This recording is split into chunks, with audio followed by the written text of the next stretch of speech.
அண்ணே chess tournament ஒன்று ஆன்லைனில் நடத்தலான் இருக்கேன். ஏன்டா நல்லா வளர்ந்துகிட்டு வர ஊரெல்லாம் உன்னை பத்தி தான் பேசுறாங்க. எதுக்கு இதெல்லாம்? ஐபிஎலுக்குலாம் பயங்கரமா ஒரு பிஜிஎம் போடுவாங்க தெரியுமா? அத மாதிரி செஸ்க்கு ஒன்று போட முடியுமா? ஓ சாமி வேற கூட்டு போங்கடா, கோவத்துல போட்டுற போறேன். தம்பி என்னங்க உங்களுக்கு செஸ்ஸுக்கு ஒரு மியூசிக் மட்டும் போட்டு விடுங்க. யாரா ஃபர்ஸ்ட் வந்தீங்க?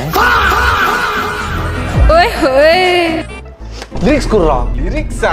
கிரிக்கெட் விளையாட தேவை பந்து, நான் ஜெயிச்சா உன்னோட குவீன் எந்து. நோ தப்பாகுதுண்ணா. நடக்கும் வழக்கு, நீ தோத்தா உன் குவீன் எனக்கு. இதை அப்படியே கீபோர்ட்ல வாசிச்சிருங்க, முடிச்சிடலாம். சாருக்கு என்ன எனர்ஜியில வேணும்?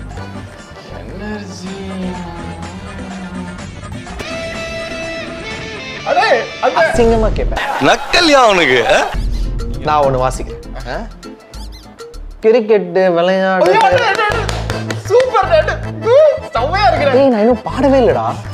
நீங்க தொட்டாலே அது இசைதானே தம்பி. தேங்க்ஸ் தம்பி. இந்த மாதிரி எந்த டைரக்டருமே சொல்ல மாட்டேங்கிறான். சொல்லிட்டானா தொட்டுட்டு போயிட்டே இருப்பேன். ஐயோட நீங்க தொட்டல போடா, ஃபுல் பாட்டி பாடி இருக்கிறேன். சரிடா.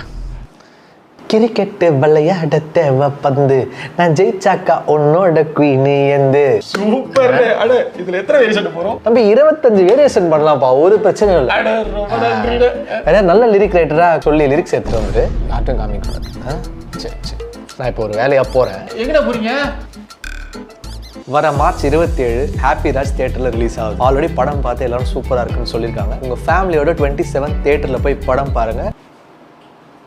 சவுத் ப்ரொமோஷன் போட்டிங்க பாத்தீங்களா?